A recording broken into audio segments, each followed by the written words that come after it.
Whether you're married or single or poly or ace, or hanging out with swingers back at your place, listen to us as we give no fuck on Tinder and Bumble and plenty of yuck, trying and having no luck, because we all know dating kinda sucks.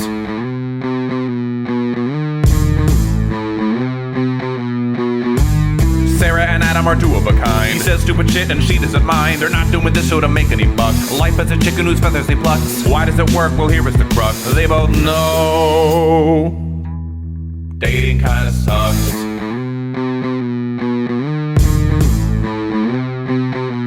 Dating kinda sucks. Hi, I'm Sarah. And I'm Adam Heath Avitable. This is DKS Podcast, a podcast about dating, sex, and relationships. This week, we'll be talking about arguments. Is it a fight or is the other person just toxic? Enjoy the show. And if you're watching this on YouTube, now is the time to like, subscribe, and turn on notifications so you don't miss a single video or short that we post. Yay. Hi, Adam. Long time no see. Oh, yeah. It's been, when did I just FaceTime with you yesterday? This morning. Today. Was it this morning? It was today. Yes. Professionally, today. Long time. Yes, professionally. I know, because you are all the way in Chile right now. I am, yeah. I'm first time south of the equator, so I guess that's kind of cool. It's fall here, yeah. Okay. And so what's that weather like? It's 70 and sunny every single day, so I'm not complaining. Wow, you must love that so much more than Seattle right now. Right now, yes. Yes. Everyone, I'm here at the group and everyone's like, what are you doing this summer? I keep saying, I'm staying in Seattle where it's nice. I'm not traveling anywhere else. I'm staying home. And they're like, no, I understand that. That's when it'll be nice. So, but getting the travel out early this year. So you're, it's so crazy to me. It's, and I know logically it makes no sense. It makes no sense, but I always keep thinking that somehow there's some other adjustment to the time zone difference from being south of the equator, just somehow it should change things, and I like it should now be night and not morning, which I think it's not. It's the same time. It's just It's weird to me because you just. I'm not on the opposite side of the world. I'm right. Just below you. I know. It's just it's kind of odd sometimes. So, you're hanging out in Chile for a while. You're here for a month. A month. Yep. So, and then I'll head back to Seattle. Probably so nothing too crazy. Two dating kind of sucks episodes from Chile. I'm getting if we probably most likely. Yeah. Well, that's nice. I'm not in Chile. It just You're still in Utah. Still in Utah. It just snowed 8 inches over the last day. So, which I love the snow as long as I don't have to go out in it. I like it. And so that's been it's been nice. I really am thinking maybe I should just move somewhere that just snows all the time. As long as I don't have to ever leave, then I thought you hated Vermont because of that. No, Vermont was nice too when it snowed. When it snowed, it was amazing. It was so quiet and just. You have to leave the house. Well, that's obviously the problem. I need to make a house where I don't ever have to leave. So I just need a house where I have everything I need or get things delivered. And have everybody just come to me. I think that's my new life motto is just make everybody come to me. I'm not going anywhere anymore. I mean, I already had that. I mean, you haven't changed that mentality since we met. That's always kind of been, I'm not driving more than 5 minutes for a date. That's stupid if it's longer, but it's true. I don't think I said it was stupid. I just said that I didn't want to go over. You're not doing it. I'm not doing it. I don't understand. I understand why people would. I just don't want to. A whole 5 minutes. I know. Well, and I even had a date last week, 2 weeks ago. I don't know. Time is a construct. It's not real. But I had a date and she came out to me. She drove over through the mountains and came, which is of course the biggest issue here in where I am, and joined me at my version of Ale House here, which is a bar called Melvin's. Where now instead of Miller's, it's Melvin's. Yeah, instead of Miller's, it's Miller's Ale House. This is Melvin's Public House. And so she met me there, and she was great, and we had a great conversation. And she didn't drink because she had to drive back through the mountains, so she just was drinking ginger ale while we ate some food and chatted. Great conversation. She was really cool. Thought about maybe trying to plan something next time, maybe me going over there. Even mentioned that I was like, she was like, well, I have a couch. She goes, I also have a big king bed. You can always just crash here if you want. So that was very nice, and she seemed cool. But Nothing. No, that's the thing. There's no buts except just like I'm the butt, I guess.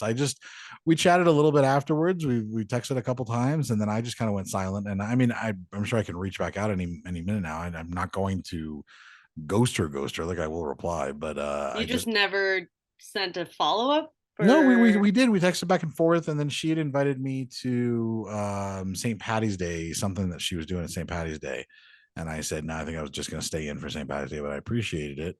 And then I don't think I heard from her since, and I haven't said anything back. But I think she made it pretty clear that she likes, like, she works hard during the week. Like her job is like a pretty, she 9 to 5. She's existed. Yeah, she's just exhausted when she gets home, and she's ready just to relax. And then her weekend, she likes to go out and be social, and that's what she wants to do. And so I think that the fact that I like to just be a hermit is probably an issue. But yeah, I just started thinking, I'm only going to be here till the end of May, and then I'm leaving, and I have a lot of things that I'm trying to do in the meantime. And I'm like, why am I even trying to meet people? And it's I feel like you like meeting people, though. I think that's what it is. I enjoy meeting them. Like, I enjoy when I get out and say hi, but then like it's like doing that extra stuff of meeting them a second time. I'm like, oh cool, I met them. Like they seem cool. I know who you are. Never again. And you're great, cool. And it'd be fun to hang out again. But like that second time, I feel like just adds an extra step of something to the dynamic. Seriousness. Maybe. I don't even know seriousness, because it's a second. It's a second date basically. I know. So I really don't know. I don't know what it is, but yeah. And so I've just been my normal hermit self. I was talking to somebody else on Bumble too, and okay, just delete the fucking apps then. What are you doing? They're fun to meet people. Like that's the downfall. But you don't want to, because you don't want to meet them a second time. So just fucking delete them until you leave Utah. Yeah, what are you doing? I know. I really. You literally just said what you were gonna do, and now you're still on the apps. That's dumb. Still on the apps. It is dumb. It's absolutely dumb. I know that. But okay. I just I'm trying to figure out a balance, because every now and then I do feel like being social. Once every 3 weeks, I'm like, I'm ready to go meet some people. Well, then hit up the people that you've already met once or twice. Yeah, and do that. I could do that too. I remember when you were going to go bowling with a group of people, and you said, "Nah, I don't really feel like it." Where's that group of people? Yeah, I met them actually at the bar the other night. They were there on that night that I was there for the date. After my date left, there was the guy sat down in the seat where she was, and we were chatting, and he goes, "Oh yeah, we met before." And I was like, "Yeah, you were telling me about the bowling." And he goes, "Yeah, come by anytime. You're welcome to join us," and blah blah blah. And we always have somebody, we need a spot to fill in and everything. And I was like, "Oh, that sounds really really cool." And no, I'm never going to go. I just not even just to talk to them. You don't have to bowl. Oh, I just feel so awkward. I'm too much of an introvert to just show up at a bowling alley. Yeah, you just fucking said, sometimes I get lonely and I want to talk to people, but you won't do that. And that's already people that's when I'll go sit at the bar and I'll talk to the bartender. And that's that might be the extent. Okay. But I like meeting people, and then I get in this mindset, oh yeah, I could do this. And then after a little bit, I'm like, no, I really don't want to do this. And it's that's what it is. I psych myself up, and then I realize that I'm an idiot for even trying in the first place. And then I feel bad because I don't want to waste people's time. But it's good for my mental health to meet people. I know that, but I also know I'm going to be hitting the road again, and when I'm on the road, I'm not going to be meeting anybody really. Like because it's not really worth it. So I'll be seeing people I already know. Like when I'm going to come up to the Pacific Northwest, I'm going to see you. I'm going to see friends that I have out there, and and I'll see them. But I'm not going to try to meet new people, because what's the fucking point? What's the fucking point? Okay, yeah, there is no point. You're right. No point to be made. The whole conversation just spun around, and who knows? Yeah. So that's my life right now. Cool. Love that for you. Well, I guess we can go on to say. So it's so funny. So sometimes, like on TikTok or something, someone will be like, I really like your videos, and they'll say something like, are you single? And I'll reply and be like, yes, but of my own design. And there's a reason for that. Well, I would totally date someone like you. And I'm like, no, you wouldn't, because I would just be a hermit. Like, that's the thing. And like the person I talked to, I'm sure she would love to go out and probably go out every weekend. But here I might say, if she wants to go out something, not this coming weekend, but maybe the weekend after, because that might be when I'm ready to like make the effort again. And so if she's okay with every 6 weeks us meeting up, then maybe then that's fine. But I just otherwise, yeah, Most people are not going to be fine I with know, that, but I know that. most. So yeah, it's funny that sometimes people ask me that or say that on TikTok and everything. And I'm like, yeah, no, I'm like, yeah, I'm not toxic in those ways. But then you come to like my social ability, and unless you're willing to just to move in here and and hang out here all the time, then we're not going to be compatible at all. So yeah, there we go. Poor Adam, but not because you do it to I do it to yourself. myself. Yeah, I know it's my own fucking fault. I know that. I'm well aware. So, when we Oh last God. left you, oh, we're getting into I you now. have We're to done. say you were right and I was Yes. wrong. I So eventually had before to we, get that yeah, I out was of the gonna way. say yes, yes. So I want to appreciate it. I do appreciate that. Yeah, you were about to head to a bachelorette Bachelorette party in party. Austin, Texas, and where you were going to be the oldest. And you were already kind of worried about that because you didn't want to drink a lot, and you didn't like you're not in that bachelorette party kind of mentality. But you were like, no, it'll be good. So yeah, other than saying I was right, why don't you tell us how that went? Okay, so I listened back to that part of the episode earlier today, and I just want to say I was invited to the bachelorette party, obviously by a family member, and with the preface of you can be with the group, you don't have to join if you don't want to for certain things, like you're free to move around as you please. And I've listened to other people go on bachelorette parties, and it's anything the bride wants to do or die. Like there's no other options for things you could do. It's Right. your job to make sure the bride is happy 24/7. That is the plan. Mm-hmm. So when I got there, clearly that was not my fucking mentality. It was have a good time, explore Austin, have a good time, spend time with family. That's cool. But I got there and one of my other family members showed up and she was like, well, I'm doing whatever she wants to do. And I was like, oh, fuck, I fucked this. Fuck. Maybe I'm the bad guy here.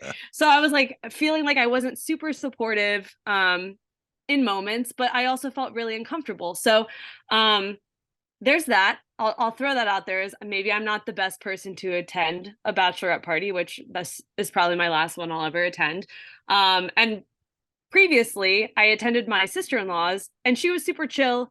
She was like, do whatever the fuck you want. I don't care. Just show up to this bar at this time. So she was no Right. plans, low effort. And this was the opposite of that. So This mind is more fuck typical there. of what I think people think of when they think of like the bachelorette event. Right. Yeah, my bad. So yes, I was the oldest of the group, which that's fine, whatever. They're gonna drink harder than me, whatever. When I flew in a red eye, so I napped when I got there because I arrived at 6 in the morning or something like that. Napped, and then I met everyone up for breakfast and we went shopping or whatever. And I met there were 7 of us total on the trip. So I met 2 of her friends and everything was fine. And that night it was pajama night and play games and wait for everyone to arrive and have pizza. And that's when I started to see divides and, oh, interesting. Interesting, someone would say that. And I'm not going to name anyone, but I'll say there was one individual on the trip. She was a teacher, so I'm just going to call her the teacher, who I just did not fucking like. And I was We'll just trying call to, her that bitch. that bitch. Well, okay. But that bitch, I just didn't like her. And it started off really slow. And I had to check myself of, am I being crazy for feeling this way? Or is she just really not that likable? So it started with, she was obviously a teacher and she was telling a story about she just got engaged and she was like, yeah, my one student said this and my one student said this and my black student said that. But what her black student said did like she did not need to insert race into that. So she makes that comment and everyone just kind of nods their head and I'm thinking, what the fuck? Like, what the fuck? Okay, cool.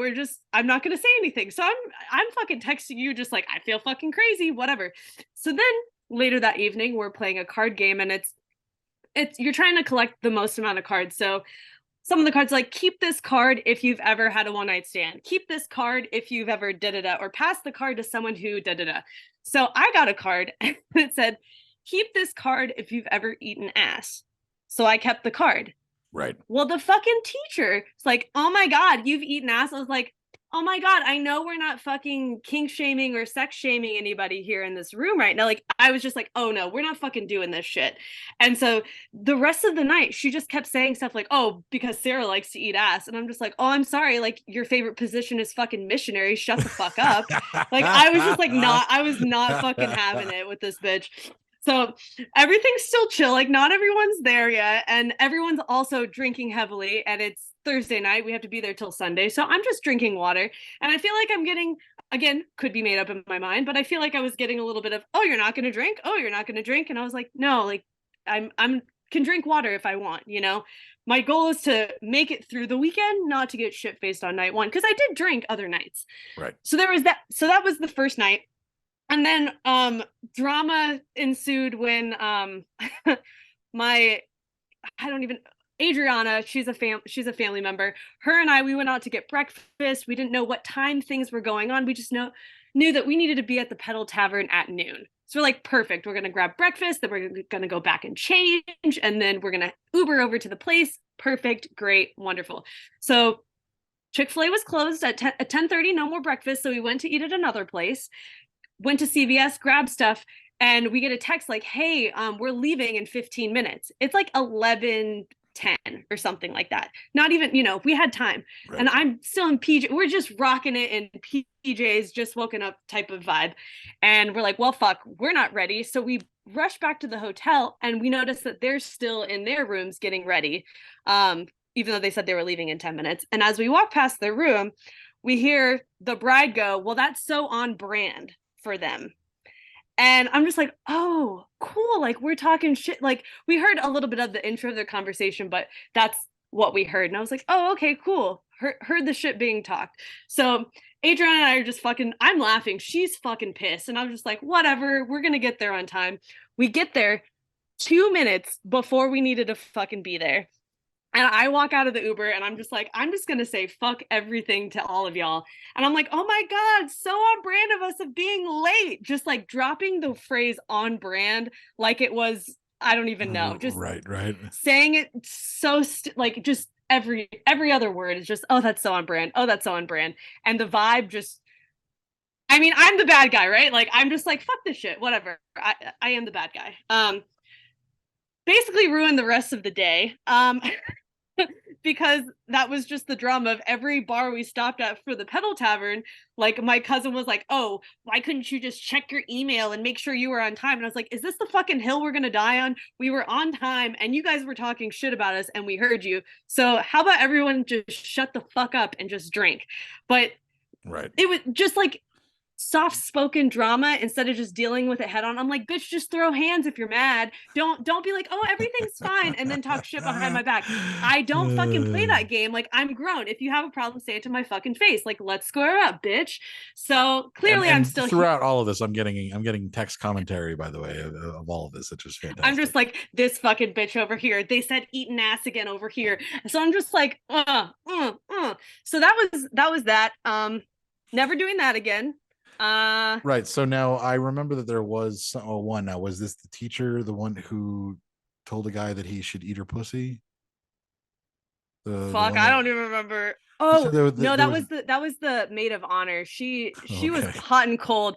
Yeah, she got shit faced the entire time. If we couldn't find her, we just knew she was vomiting somewhere, which oh my God, not a good look in my opinion, but who's to judge? But yeah, because she was the youngest, and there were a couple other single girls, but she was trying to navigate the crowd, get drinks for free, do all of that. And so was the teacher too. Ooh, good story about the teacher. First night, the teacher's like, we're all getting free shots. I never pay for drinks. And I'm like, okay, honey, like, I'm going to be mean. You're not that fucking cute, but okay, you never pay for drinks. That's cool.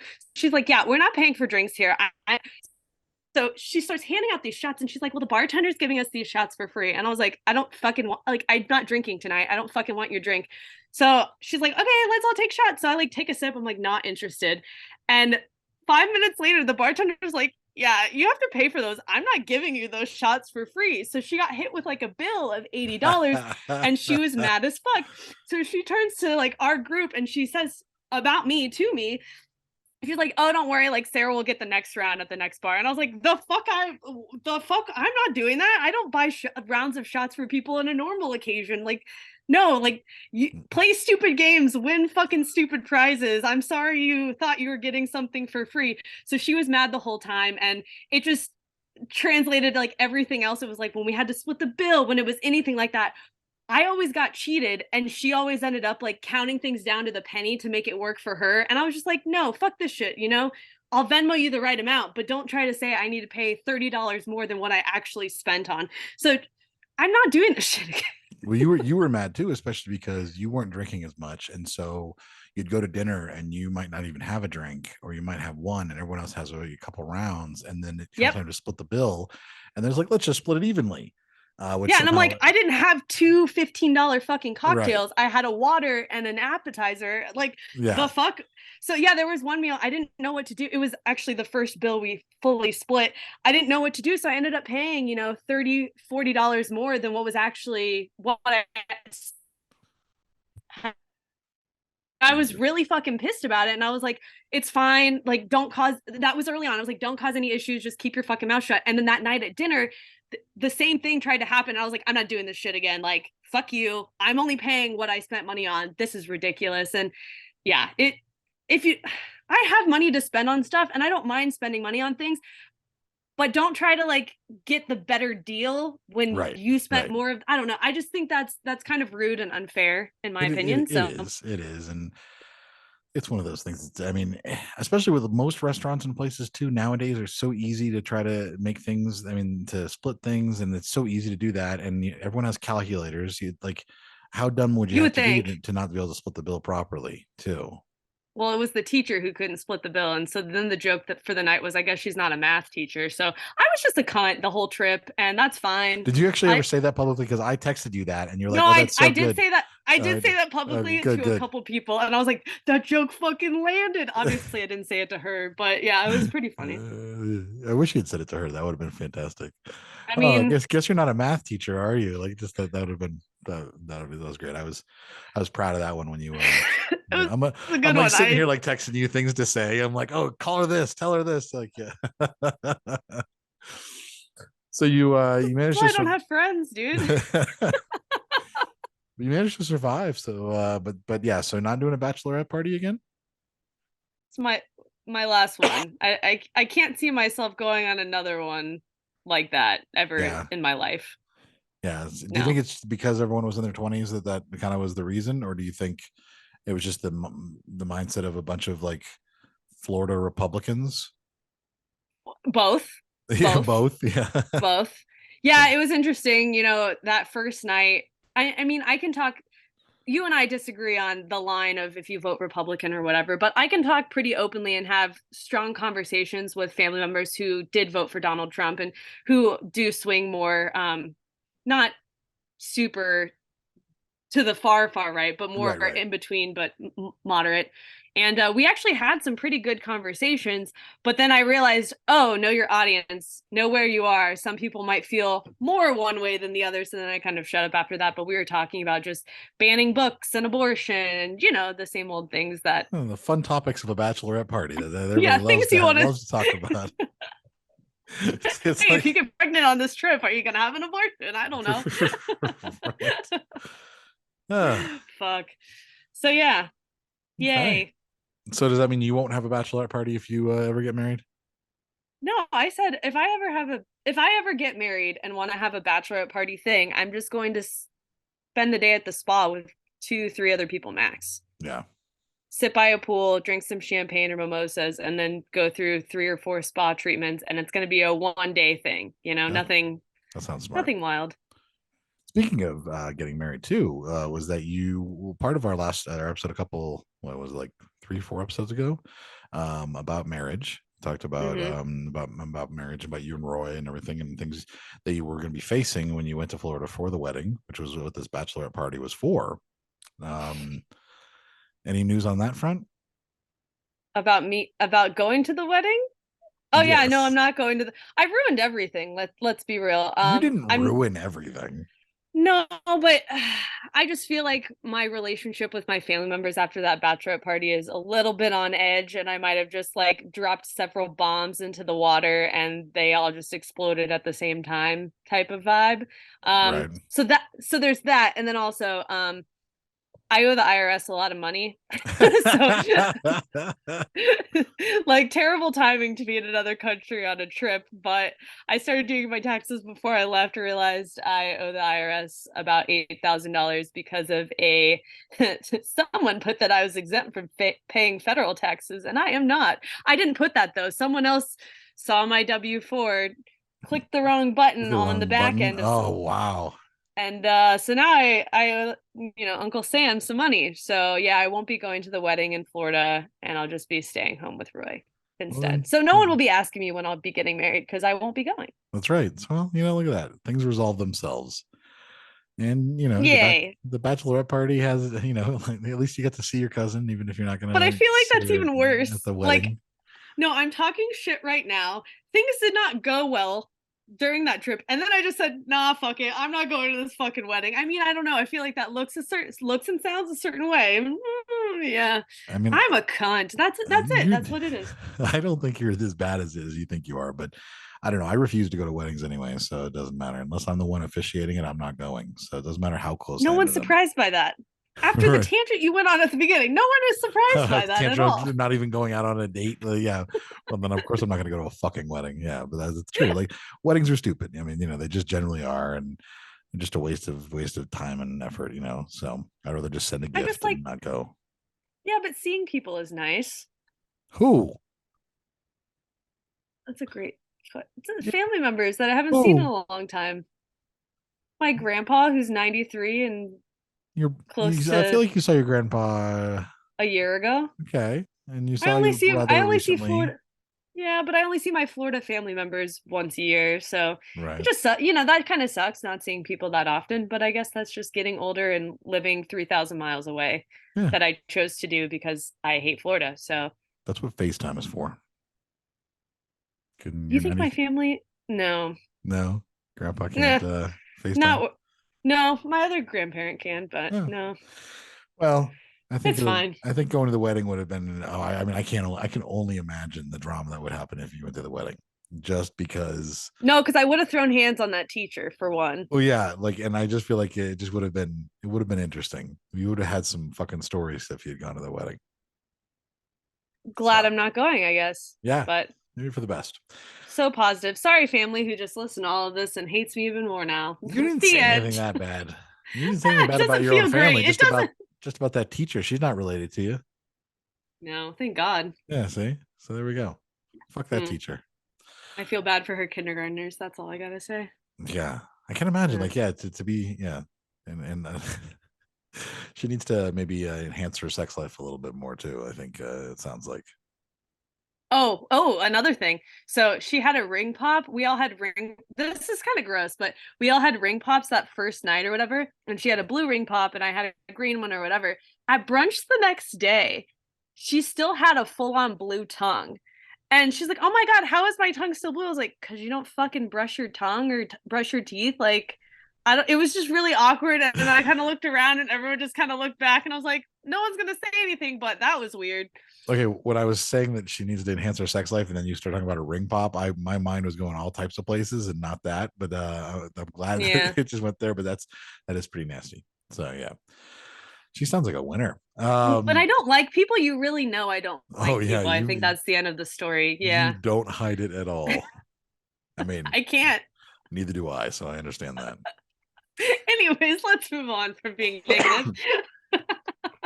All right. Well, as you know, because last episode we asked for people to call into the DKS hotline, we got a few calls, and we'd like you to keep calling in. We'd like to have a nice roster of calls that we can go through.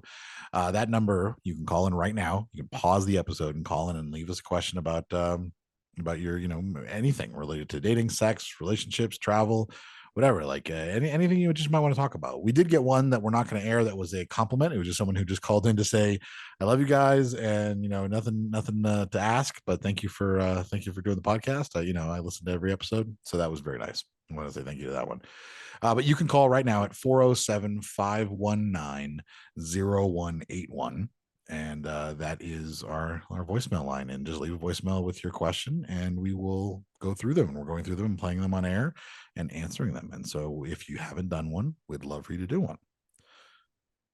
It's our new review. If you haven't done one yet, please do. That's right. That's right. The new review. So this one here, it comes from an anonymous woman who left it. And so let's go ahead and listen to her question. Hey, Adam. Hey, Sarah. So I've got a question for you. Do this anonymously. So I am a woman in my late 30s. If it matters, never been married. I am single, and I have recently started dating a friend of mine. We've been friends for about a decade. This is the first time that we're both single at the same time, and after some hemming and hawing about it, we decided that, you know what, we're going to give this a try. And so far, so good, except that I'm realizing how different we are, which I knew beforehand, but I guess it never bothered me when we were just friends. For example, we have very different tastes in movies and TV shows. We have very different sort of day-to-day schedules. We have very different political views. He keeps his house at a freezing cold temperature, and I am always cold when I'm over there. Things that never really bothered me when we were just friends, but now that I'm looking at a potential future, I'm like, are these deal breakers? Maybe these are things that cannot be overcome. But at the same time, we have great conversations. We've never, we always talk about how we never really run out of things to talk about. We get along really well. He's allergic to cats, and I love cats. The idea of not having cats in my house in the future makes me kind of sad. So I guess my overall question is, how much do you need to have in common with a partner? How much can you compromise versus how much just needs to sort of align better? Thanks. Later. Well, I definitely don't think any of the things you mentioned are actual deal breakers. Adam, I know you're going to say politics is probably one. But overall, it just sounds like those are potential bumps in the road that you'll have to talk through and then find compromises to make your relationship just flow a little better. And I don't think it's a problem that you don't have a lot of things in common either. Sometimes it's good to be your own person, have different interests, and then when you come together, things are good because overall you're having good conversation. It seems like there's mutual respect and trust. So not everything has to be the same or perfect. I think you learn and grow more in a relationship when you don't always see eye to eye on things, but you're knowing that you're working toward a common goal. And I will disagree to a couple of those things, but I mean, I would say like everything, like, keeping the house cold and you're always cold when you're over there. I think that's like almost like a stereotype that men keep the house colder than women, and women are always really freezing. Is that true? I feel like it is. It feels like it's just one of those things that women are always freezing, and men always have like, just they're always hot blooded or something. So like they always keep the AC cooler. I don't know, unless you're like a dad and then you keep the AC at like ridiculous, stupid temperatures because, you got to pay the electricity bill. But like, I feel like there's just this thing, this mentality. Yeah. And so like, that's not really a big thing. And having different day-to-day schedules, I mean, that can be a little frustrating for seeing each other, but you're not living with each other. And so, you make the time to see each other, which is where I think the two things that do sound a little bit of an issue to me. One would be the politics, and that is important. It wouldn't have been important 5-6 years ago. I don't think it would have been such a big deal, but now it's shifted to such a degree that if you differ on politics, then you essentially are differing on human rights and bodily autonomy and women's right to exist and the right of, I mean, I agree with you there, but I'm saying the right of you could have marginalized and oppressed groups to exist, No, but I'm saying you could still have you might not see eye to eye right now, but you could still have intelligent conversations about where you stand and educate one another on your point of views. But if someone doesn't think that you should have the right to bodily autonomy, then where is their common ground to start with? You know, like I Fair. feel like, I mean, maybe he's, he falls some things yeah, that maybe are he's a more liberal than libertarian, which other. means he's a fucking pussy who doesn't Okay, I'm actually, not. Okay, that's not helpful. That's not helpful. who Go won't make a on. fucking choice about his actual political leanings. Yeah. Okay. Anyways, yes, libertarians are worse than Republicans, in my opinion. So okay, but so that can be. It depends on the actual political, on the actual political views. But the fact you mentioned that, and it's funny that even more than that to me is having completely different tastes in movies and TV shows. Like I almost feel like that's a bigger deal breaker because in your limited That's not a time, deal breaker. Come in the fact that you on. have limited free time because of your schedules, it's like, catching up and, watching a show together or going to the movies or just snuggling on the couch and putting something on is a good way to spend time with each other when you have limited time together. And if you can't agree on, what you like to watch, then that could be I feel like that for me, It's not that deep. that would be an It's not issue. that deep. That No, would be an issue. it's saying, oh, like, oh, I haven't seen that before. It might interest me and watching it. It's not like they might like anime and you might not like anime. So that's just something he won't play around you. But A there's other libertarian who things likes that you anime, could like. say like that just seems Oh my fucking God.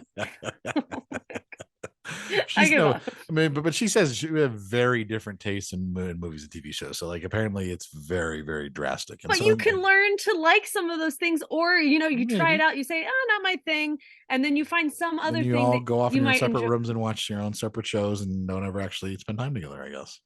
That's not a red flag. Like, it's not a Not a deal red breaker flag, to no, but yeah. Not, yeah, I misspoke. It's not Yeah. it's not a deal breaker to me. I think it's an opportunity to learn something new about that person and see, oh, this might be something I'm interested in. At least try it out. And if it's really not your cup of tea, then you search another genre and find other things you might like. It's not Roy and I literally have fucking nothing in common. We don't like the same music. We don't watch the same fucking shows.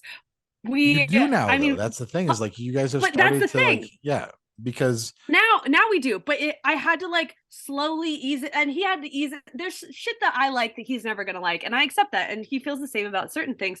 But we've eased into, I'll give it a try. I'll watch a couple episodes with you, and I don't know. I think we've learned more about each other just from learning the different things and experiencing different things outside as of our long as they're norm. open-minded to watching some of those things, maybe like into doing that. And yeah, the cats thing I think is no big deal either, because like you can fucking take Claritin. Like if it's really important for you to have a cat and he's allergic, he can take Claritin. It's not, even most people I know who have cats are allergic anyways.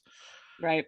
Yeah. And Roy's allergic, yet he's fine with the right. cat. So I don't know. Roy likes the cat more than you do, I think. Right. So I think people change for the better and can learn and grow. I guess. Unless you're a libertarian anime watcher, I guess. Is that your impression? Adam. Is that your impression of me? I feel weird not having a microphone in front of me, so I'm like, I have all the space to just act out like I'm Adam. I don't know. Well, that's the funny thing too. So because you're in Chile, your internet is okay. But it's not like 100%. So every now and then your video will freeze in like these really fantastic positions, like where your face is making these crazy faces, and I'm hoping it sticks out for the YouTube video because it'll Fuck be funny. you. Okay, cool. But anyways, so that's how. So Sarah and I don't necessarily agree completely, but we do agree that it's not. These are not, necessarily deal breakers. This is, without more details, but it does sound like okay. It sounds like dating, and you can see later on if they're just not compatible, as you progress. But right now, it sounds like it's still okay. You don't mention anything about if the sex is good, and I think that's kind of a part of this too. If you're having good sex, then a lot of that, then that helps, ease the entry of the other things, I guess. Yeah. Plus, you don't need everything to be perfect, and it's not like you're trying to have shit locked down in the next 6 months or whatever. It's just dating and figuring out what you like. So I don't think you need to make a call right now if you're happy with where you're currently at. I agree. So thank you for the call. And if you also want to call in, you can call in with your question at 407-519-0181. And we are going to take a quick break. And when we get back, we're going to have a segment, of course, What to See with Sarah G in Savannah, Georgia. This week's What to See with Sarah G, as Adam said, we are exploring Savannah, Georgia. It's actually one of my favorite weekend trips, especially when I lived in Florida. It was about a 4-hour drive from Orlando. So it's quick. if you're flying in from when I was in Nashville or anywhere else on the East Coast, it's a really quick city to get to. And it just feels really romantic when you're in Savannah, just the manicured parks, the horse-drawn carriages, the cobblestone squares. I actually considered living here myself, but it's a little too small for me to live here long term. But I think, like I said, it's the perfect getaway. Some interesting facts about the city. It was one of the first planned cities in the United States with the help of James Oglethorpe. You'll notice that the city is actually laid out in a grid system with really wide streets and 22 squares located within the grid. And from that grid system, a lot of locals talk about, because of it, Savannah has actually been able to avoid a lot of destruction from hurricanes just from the layout, the positioning of the city, because it's probably 20 minutes from Tybee Island and the beach area there. So definitely in the path of some hurricanes, but just fun fact there. And unfortunately, it is located in the South, and there are statues erected by the Daughters of the Confederacy that still exist today. The most notable is the Civil War monument that displays a Confederate soldier at the top. So just things to know before you visit Savannah. Don't let those things stop you, though. Let's talk about where to stay. I think if you're picking anywhere in Savannah, they're all going to be pretty solid accommodations. I've stayed downtown in hotels. I've also stayed at Airbnbs. They're pretty similar experiences. Of the hotels, though, the Kessler Collection Hotel Company has a great property called the Mansion at Forsyth Park, which, you guessed it, is right next to the notable park that you have to visit when you're in town. And the upscale design of the property and the clawfoot tubs are definitely benefits to the room, and it's just a little fancy. If you're wanting to stay around the Riverwalk area, which is surrounded by bars and restaurants and a little bit more foot traffic, the Hyatt Regency or the Bohemian Hotel are great options. Now, have your hotel stay, that's great. Let's talk about things to do. One of the most popular things I really like is that you can hop on and off of their trolleys, and this just kind of helps you get a better lay of the land, get some history, and just see what you like or what you don't like. This is something that Roy hates to do. I don't know. Yeah. Do you like trolley tours? Can you ever see me on a fucking trolley tour? Like, I'm sorry. Like, Roy, I'm with Roy on this. Like, I don't understand the point of them, but yeah, that sounds terrible. I think they're fun. You can get something out of it. You don't have to walk everywhere, especially if you go in the summertime when it's hot and you want to go from place to place. You don't have to walk through everything. You could just hop on the trolley and hop off. And if you're into ghost tours, they also have a ghost trolley tour too. So you can check out the haunted areas of the city, or, instead of walking through all the cemeteries at night, you can just hop on and off if you get too scared, Yeah, maybe. I know. No, I've been to the cemeteries, but yes, I'm never doing a trolley tour in my life. Okay. Well, I had to bring it up because it is a popular thing and I think it's fun. As far as places to eat, Gryphon, I think it's called Gryphon. I always fuck it up every time I go there. Griffin? Maybe it's Griffin. Probably Griffin, but it might be. Who knows? I'm not sure. It's right next to SCAD, and it's my favorite place to eat in Savannah. The building itself used to be an old pharmacy, and inside is filled with wooden bookshelves, stained glass, and an upscale seating environment. I took my mom and my brother here for brunch and tea time, and we both had separately, and we both had an absolute blast. So make a reservation if you don't want to wait and you want to make a visit there. Tea time is extremely popular, and it's the perfect environment for tea. And they serve your check in a little book too. I know that other places do that, but I was impressed by that. The first time I was like, oh, my check's in a book. Another great food option is the Collins Quarter. It's a pretty popular spot, but for good reason. You can visit here for breakfast, lunch, or dinner, and they have 2 locations in the city.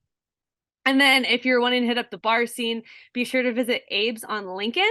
It definitely has a divey feel, so I think Adam will really like it here. But why it gets the name Abe's on Lincoln, well, it's on Lincoln, but there's a bunch of hand-drawn pictures of Abraham Lincoln pinned up all over the bar. You just grab a cocktail napkin and get to drawing Honest Abe, and your artwork will be displayed on the bar. That's kind of cool.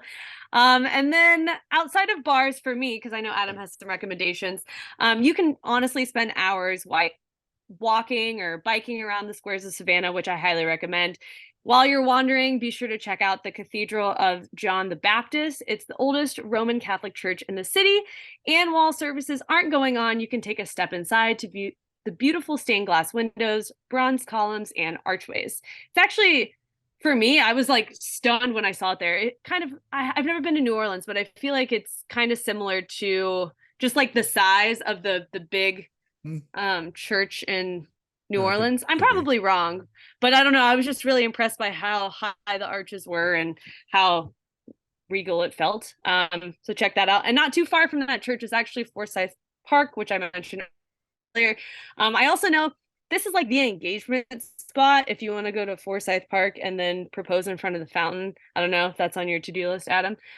So there's an engagement idea there, but of course, if you're not there to propose to anyone, on any given day, you can sit down at the benches, find local art vendors filling the sidewalks and local artists, and just rest your feet and enjoy the fountain. It's a and then, you know, the fountain during St. Patrick's Day, I know we just passed St. Patrick's Day, but Savannah actually turns all of the fountains green, which is another cool thing. So if you're there during that time of year, you can see the green fountain.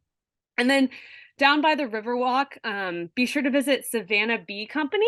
This shop offers fun products made from local honey, but in the corner of the store, you can taste some of their meads for around $10 a tasting, or at least that's what it was when I visited. But those are some of my favorite places to visit in Savannah, Georgia.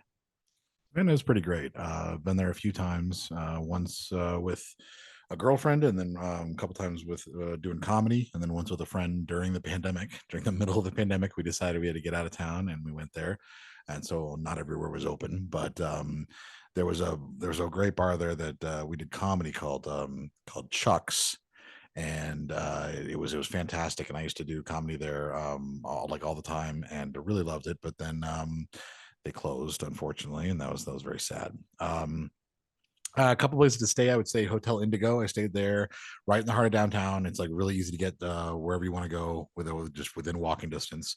And that's my walking distance, not Sarah's version of walking distance. It's very different. And I was comfortable walking wherever I wanted to go. And then the hotel was nice. But then I also stayed at the Hyatt right on the Riverwalk, which was incredible because Riverwalk was great for just the restaurants. There's a place called Huey's, I think, that has really good food, and then a little pricier, but good. But like drinks wise, we went to, I remember, like Bernie's Oyster House, went to the Bayou Cafe, Warehouse Bar and Grill, which I'm pretty sure was going into renovations, and then a place called the Jinx, which is a music venue. And we were there during their last couple days of opening, and then they're reopening a new venue, but you should check that out. And then there's the Old Pink House, which is probably one of the more famous restaurants in Savannah. I would say you have to make reservations to eat there. It is definitely kind of a higher scale, a little bit higher price, and but it's really good food, fantastic food. And you know, I don't even remember what I ate, but I loved it. And I remember our set when I was there drinking during the pandemic. Our first night we were out till 4 a.m. And then we got up around like noon, like we need something. So we were looking for somewhere. We found this place called Molly McPherson's, which is like a Scottish bar or Irish bar. We go in there to have a drink, and then they had a food menu, and they had these Scotch eggs that were like the best Scotch eggs I've ever had in my entire life. That I will remember that. What's like I want to Scotch egg. You don't know what a Scotch egg is? It's No. it's like you take an egg and you I think they poach it, and then they deep fry it, and then they usually deep fry it like 2 or 3 times. Deep fried. So it's like, so you cut it open, and it's like it's got egg and breading, and the breading is like usually really flavorful. So yeah, Scotch eggs are incredible, but this one, like, they made the best Scotch eggs we've ever had, and it saved us so that we were able to keep drinking all day. So for day 2, so it was good. And it was good it cured our hangovers, and it was fantastic.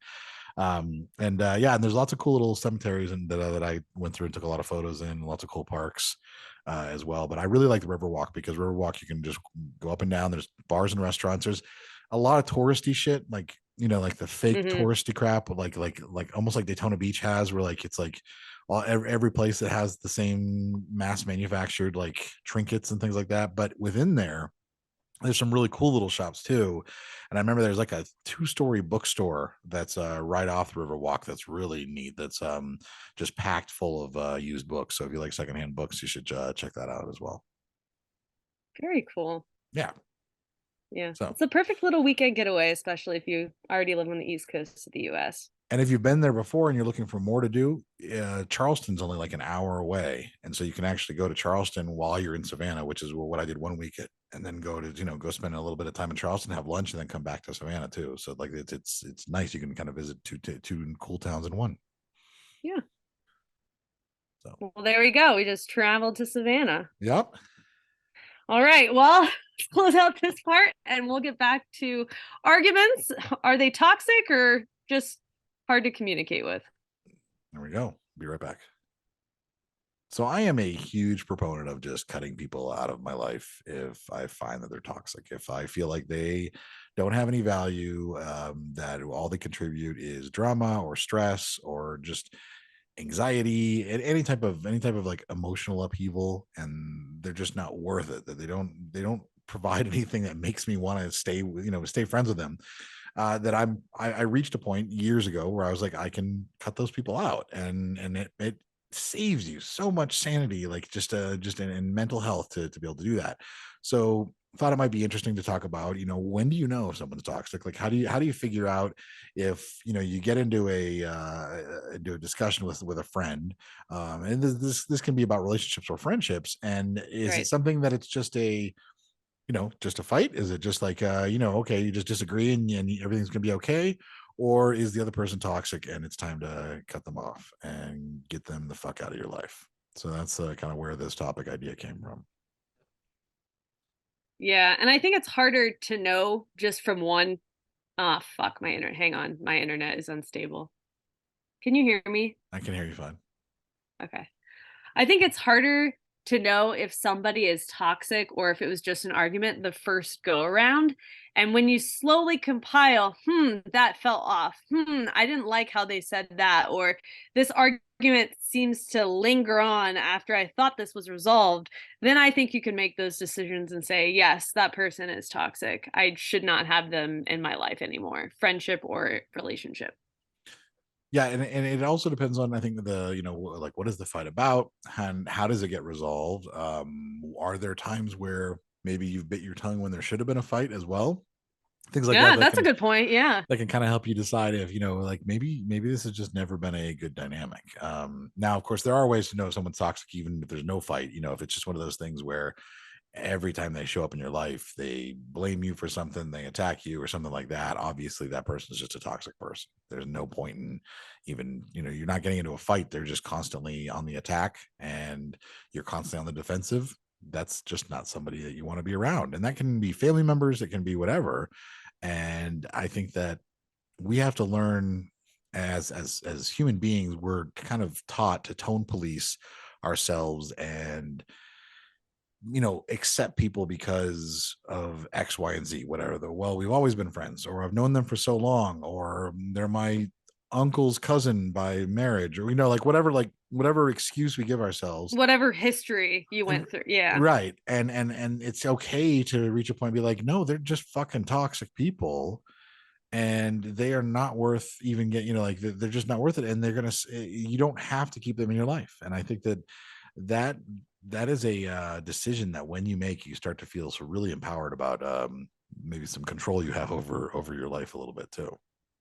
Yeah. And I don't think you just like, I mean, for me, like in an instance, it was like waking up one day and being like, holy shit, I let all of these things slide in the past because I was keeping up with the relationship and that was just what the relationship was. And that was our normal of comments would be said. I wouldn't find it to be passive aggressive, things like that, where it's like, well, that's not a big deal, or, oh, that wasn't really a fight. That's just kind of who they are. And then whether it's a blowout conversation where you're like, oh, what the fuck? How do we recover from this? Or it's you've hit that breaking point of them doing it so many times where you're just like, you can't ignore it anymore. And that's when you realize, yeah, not a good person to be in my life. So let's talk. Let's maybe a good thing to discuss would be for each of us maybe to talk about a time that we've maybe cut somebody out, and like what led to that.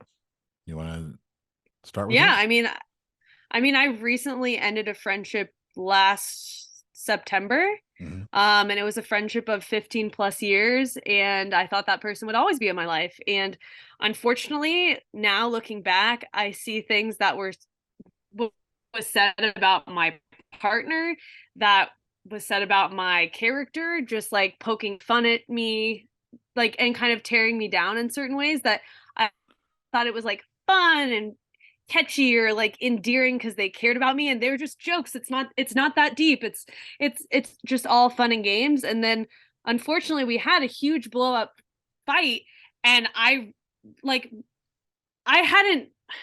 my body had processed it before my mind did, because as we were going through the fight, it's like either fight or flight. We were arguing and I was like, I got to get out of here. I got to get out of here. And as soon as I left, I just hit a wall of tears and emotion. Mhm. And then I realized this is the last time I'm ever going to see this person. We're done. Like, even though the argument just happened 2 seconds ago and it could have been technically recovered, I knew right then and there, like, you've had enough of this. Like, and Right. then it all came rushing back of, yeah, this, and this. Like, I already knew deep down that it wasn't right, but I just needed that one blowout moment to really solidify that this is over. And whether that person sees me as the toxic person or I see them as the toxic person, we just didn't, at the end, it might have started out okay in a healthy relationship. We didn't end well. The last Yeah. couple of years of our friendship just weren't as great as what they should have been. And that's okay to grow and be a different person years down the road. And there are people you can grow with and learn from and like continue that friendship or relationship. But if you're making fun of that person for growing or taking digs at them for taking a different path and doing things a little different from when you first met them, that's a sign that like maybe you shouldn't be friends with them, like if you're Mhm. constantly criticizing them or whatever. So yeah, I just think it was hard to identify, like, at face value, that it was a toxic environment to be in until like my eyes were just open from one massive fight. Yeah. Yeah. I think that sometimes is what it takes. I had a blogger friend years ago that we used to just be mutual friends. We would chat all the time. Just like got along, I mean, very well. Would see each other. She lived in Los Angeles, so would see each other at conferences. Basically, would be the only time we'd really see each other, and we would have a blast. Like we would basically like just go out and drink and hang out and just and she was always like filled with like all the tea on all the other bloggers and what's going on. She always knew everything that was going on with everybody. And and she had and she had some harsh words for some people sometimes, but it was like it wasn't me, and it was fine. And Right. so we'd hear her, which she would gossip about all these people, and I'd be like, oh, this is great.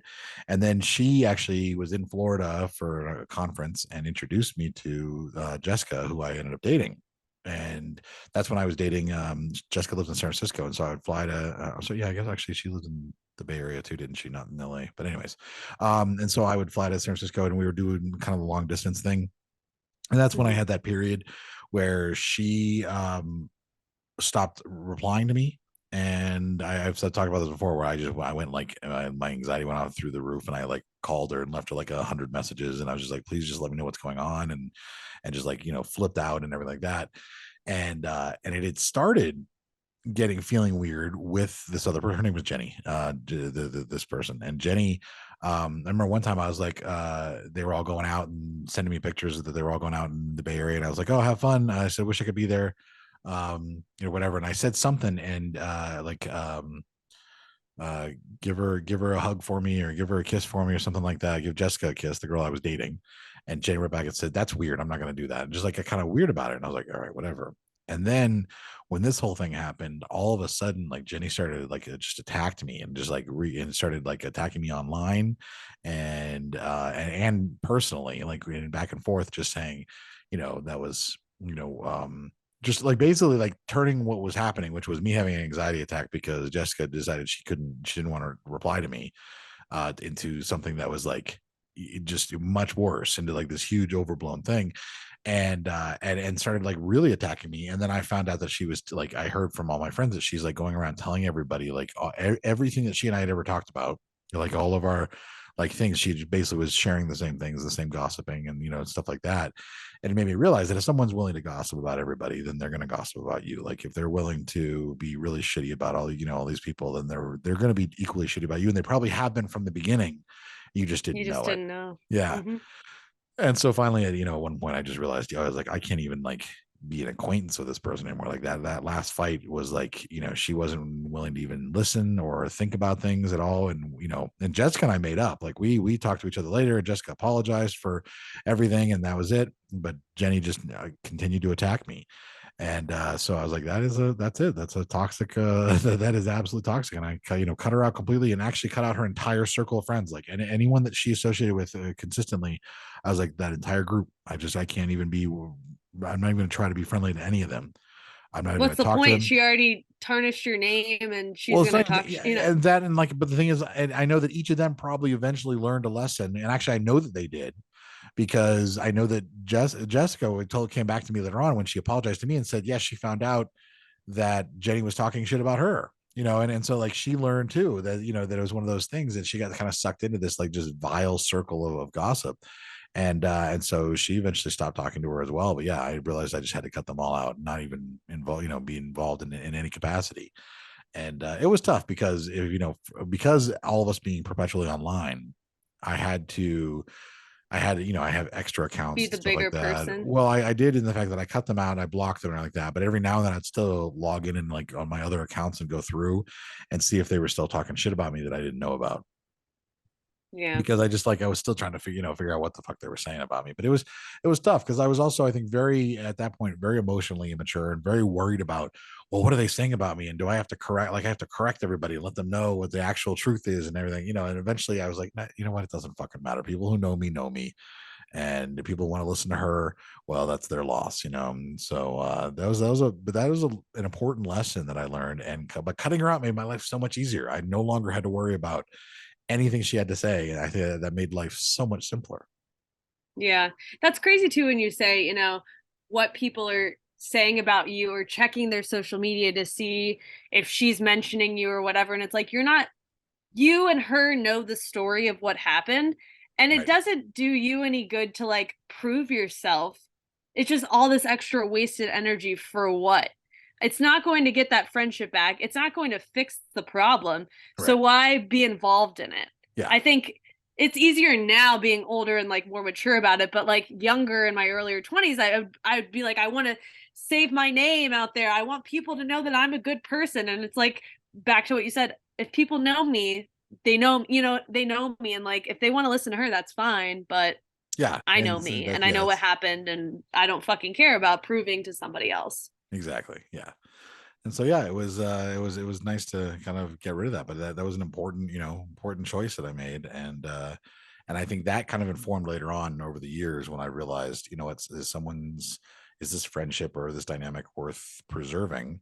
And you start looking back and you're like, no, it's not. Like, this person is a toxic person. And I think one of the ways that we can know about this is, and this is what Jenny did to me, was if they try to use like anything that you've ever told, like they try to use your like anything you've shared with them, anything that's private against you, anything vulnerable that you've told them, anything like that, when they use your vulnerabilities against you, that's a good sign that they're toxic. Like, because like, if I knew something, extremely personal, and like when you and I have got into arguments, it's never become a thing where we're like, oh, throwing back shit that we've talked about that is like personal stuff, because that's not like that, because at the end of the day, I still have respect and love for you, like that's, Yeah. and so why would I do that? Like that's what you do with somebody that you don't care about. That's you bring up, you use somebody's vulnerabilities to attack them when you don't love them, you don't care for them, and you don't respect them. That's something you do It's to like you some, never cared. right. So why would you say something that hurtful then, Yes,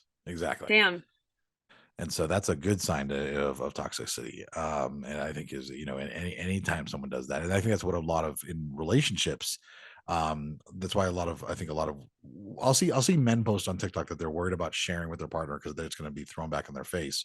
But I think women more than often than men have that happen, where they will share something like a sexual assault or something with a partner, and then that partner will throw it back in their face at some point, like, well, I bet you blah blah blah, and like somehow make it their fault, blame them, and make it into this thing like, well, that person never liked you if they did that. That person is not a good partner if they're willing to do that.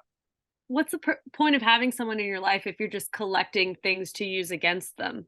That's like not fucking healthy at all for you to have the upper hand in what?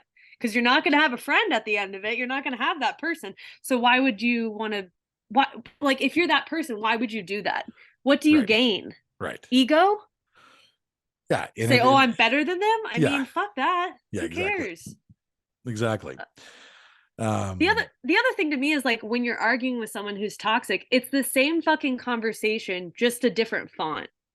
It's like, oh, we're going to bring this up again, but spin another situation around it. Oh, we haven't ever, all these apologies and things in the past clearly weren't true. Like we didn't resolve it because you can't let it go, or you have to keep bringing up these issues.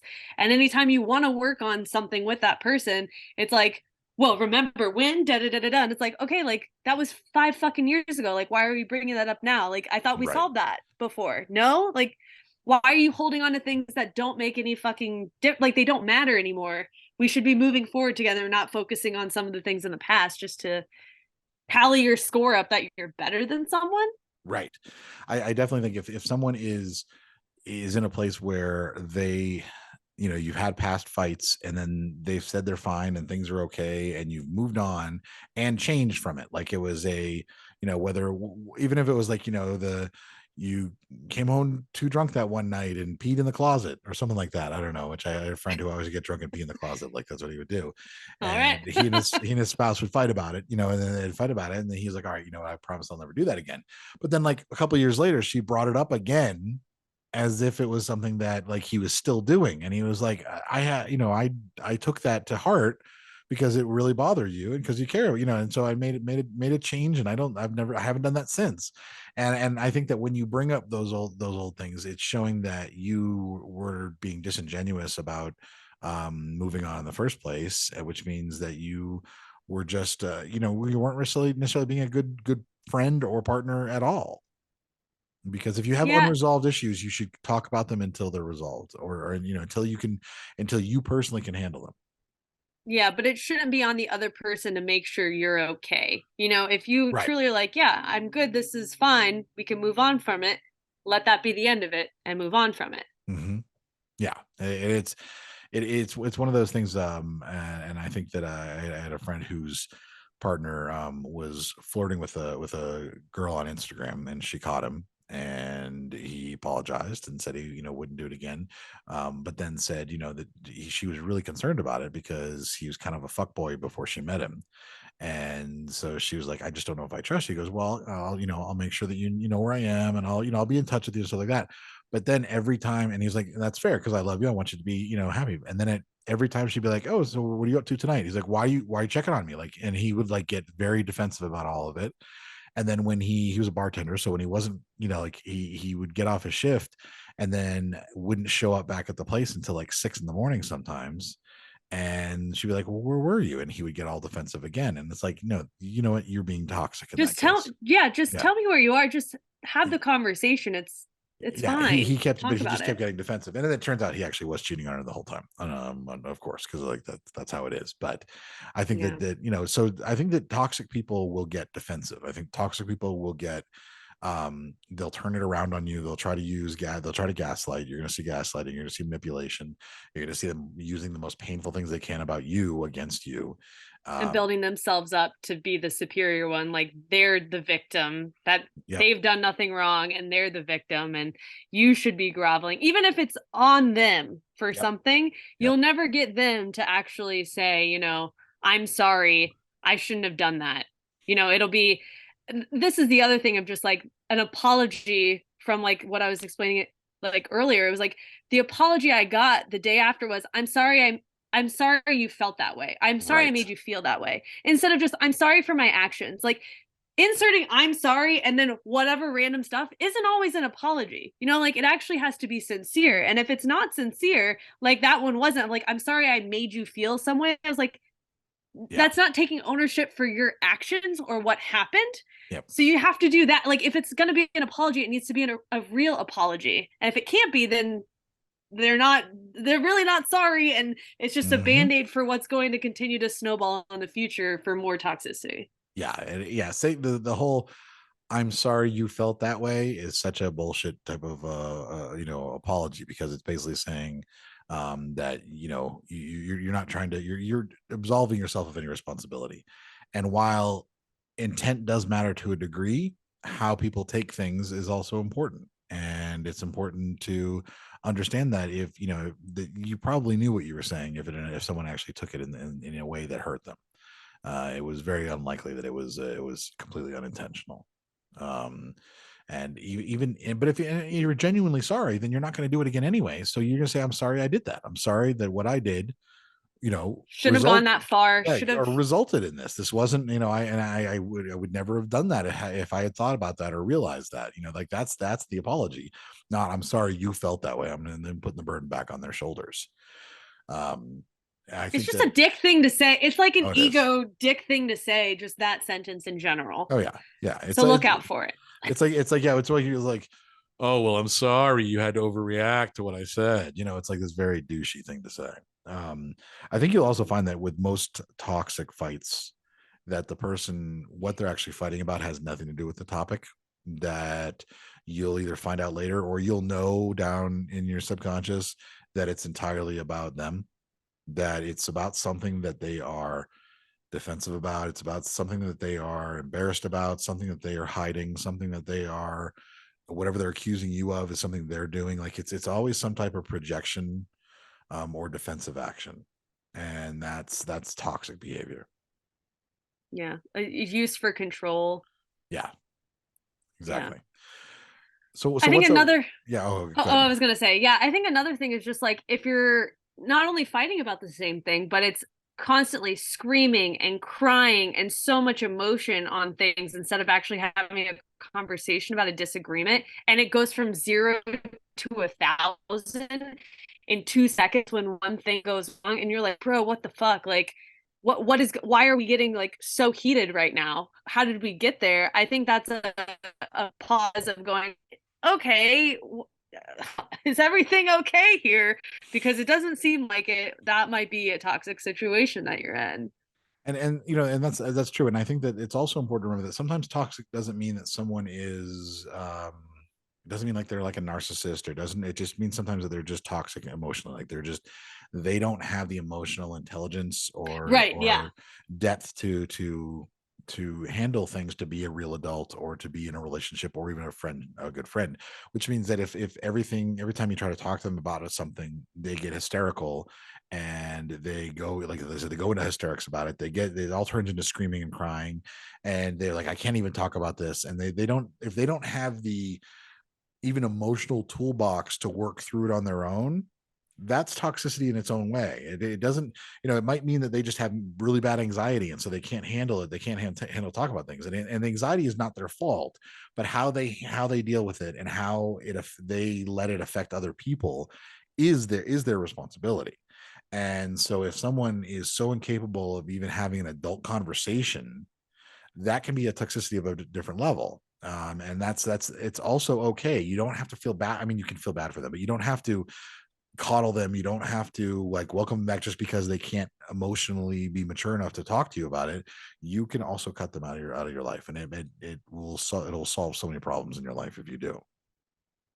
You'll notice that your life is so much better, and things will just align easier once they're gone. Like the added stress of going, they're upset and they just can't even talk about it right now. Well, maybe I need to take a pause. It's like, no, like I handled myself with the right tone, with the right, like mentally, I'm like ready for this conversation. And when they spiral out of control saying they can't talk about it, or this is too much, screaming, yelling, whatever the fuck it may be, it's like, I'm calm about this, can have a discussion. If you can't, then like we can't even have an entry communication level here on this discussion. So I'm just going to literally leave then, because there's no point. And if you have to pause it but then you come back and they still can't do it, like that's the thing, is like, so because maybe someone might get overly emotional and you're like, okay, we'll talk about this later. But when it comes to later and you try to talk about it, and like, oh, do we even have to talk about that now? Like, and like they keep pushing it off, or because they think it's fine, or they're like, time has healed this, or they're not willing to discuss something that is a legitimate issue. Then that's not healthy. And so that's when you have to like really assess whether or not that person is worth keeping in your life. Yeah. I mean, that kind of plays into the silent treatment to a degree too. I mean, if they're mad and then they silent treatment you and then they just never bring it up again. Yeah. Although I don't think that means toxicity. I think it does mean processing. As long as it's something that eventually gets resolved, I think that's important, because we all know that Sarah likes silent treatment. That's what I do. And I feel like sometimes it's seen as like, the immature thing to do. And I'm not saying it's always the mature thing, but it's like sometimes I need to see outside of just like my perspective and take a step back. And that's happened so many times with like frustrations with Roy on things. And I'm just like, I'm mad about this and I can only see my point of view and we're arguing. And I just like, I'm just like, okay, I can't talk about this anymore because I have to think like, where does he stand? And like, I'm not going to get that answer by us arguing. So I need to just leave and process, and then hours later come back and say, okay, I had time to think about this, I can understand where you're coming from, here's where I'm coming, and like actually have a normal conversation, an intelligent one, versus like spiraling and just like not doing anything that's helpful. Right. I feel like you've gotten better about it too over the years. I mean, now that I realize it's like a level of it is maturity for sure, and then the other level is like I know that if I say something, I can't take like something nasty, I can't take those things back. So it's like, well, Right. before I say something nasty and not understand how that person might be feeling, maybe I need to take a seat and think about what I want to say to collect my thoughts. Not in like I'm not ready to have this conversation, but in a like save my ass, like not say anything like super hurtful just off the tip of my tongue, because that those things can't happen. Yeah, absolutely. And I think the thing that I do that's worse is I get very condescending when I get into fights.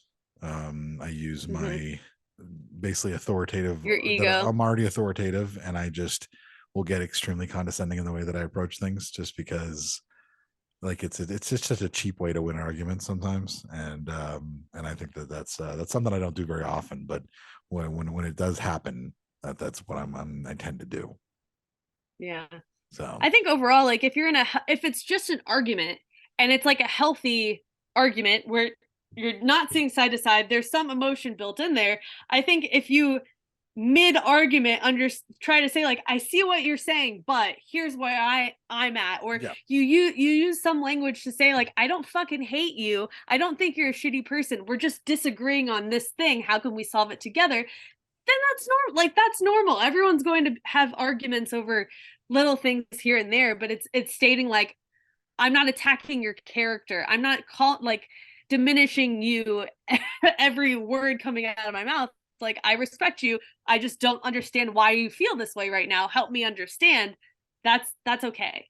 Yeah, I think if you're seeing any signs of empathy during the discussion from either side, then it's unlikely that it's toxic, because the person is trying to express themselves while also trying to see your perspective at the same time.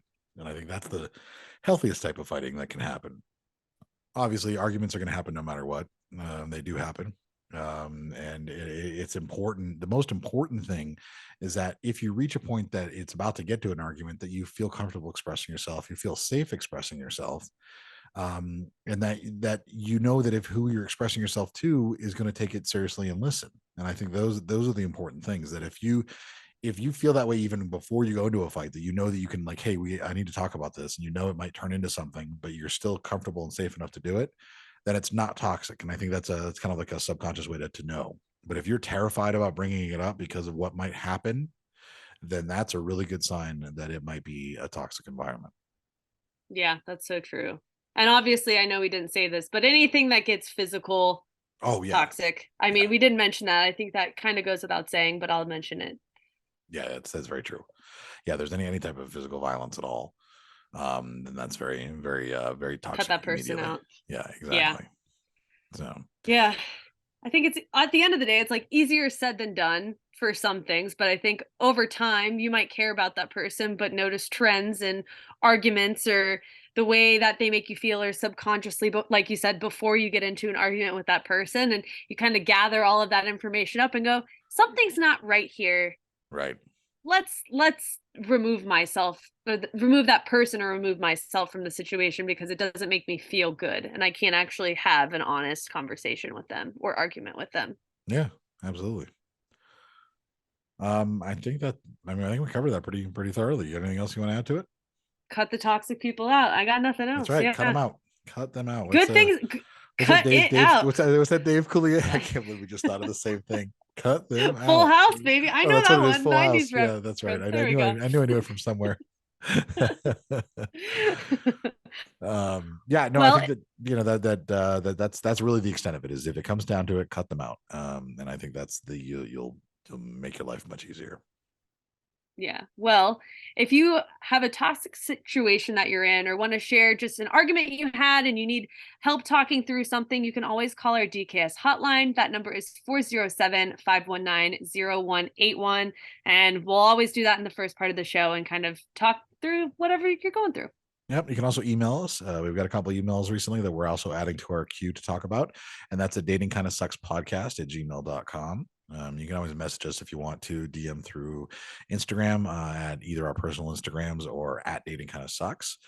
And then, of course, if you want to watch us and leave a comment on YouTube, because our YouTube comments are always lovely, because YouTube commenters are the scum of the your earth. shorts. Oh my, your yeah, shorts. my YouTube shorts that I post piss off so many people, because I put my TikToks up as YouTube shorts, and there's all these little crusty ass, unwashed incels who leave comments all the time, and it's so great that they are all like little turds. But yeah, you can leave positive comments you want at youtube.com/datingkindofsucks.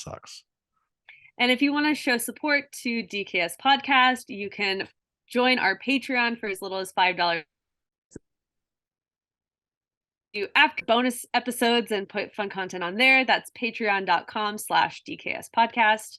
That's right. We've been pretty good about having bonus episodes at least once a month, so that you'll get at least a fun little behind the scenes. It's always kind of, people seem to enjoy them. You can join us on TikTok as well. I'm at Adam Heath. Sarah's at simply Sarah G _. And you can also join our Facebook group where you can get advice, talk with other people, offer advice. That's facebook.com/groups/DKS podcast. Sorry, I froze, so I don't know. You froze. I don't. I was gonna mention we talked about religion the last time, but you can just cut all that out. You can cue us out, and I'll just. It's fine. I don't know what you said, so. Yay, internet! Yay, Chilean internet. But also, if you're watching this or listening to this on iTunes, we would love for you to give us a 5-star rating or review. And of course, follow us on Spotify. But with all that, we're just keeping this in there, by the way, with it freezing like that. But that's fine. Doesn't matter. It'll be fine. But thank you for joining us. And we will be back in probably 2 weeks with a brand new episode. 2 weeks. Yeah. Okay. Until next time.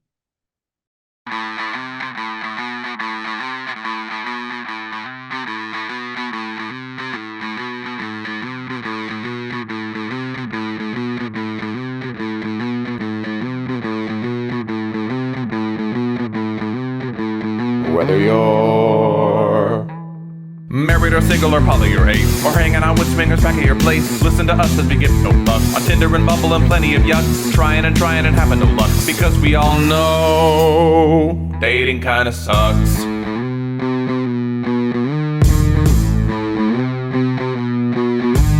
Sarah and Adam are two of a kind. He says stupid shit and she doesn't mind. They're not doing this show to make any buck. Life as a chicken whose feathers they pluck. Why does it work? Well, here is the crux. They both know dating kinda sucks.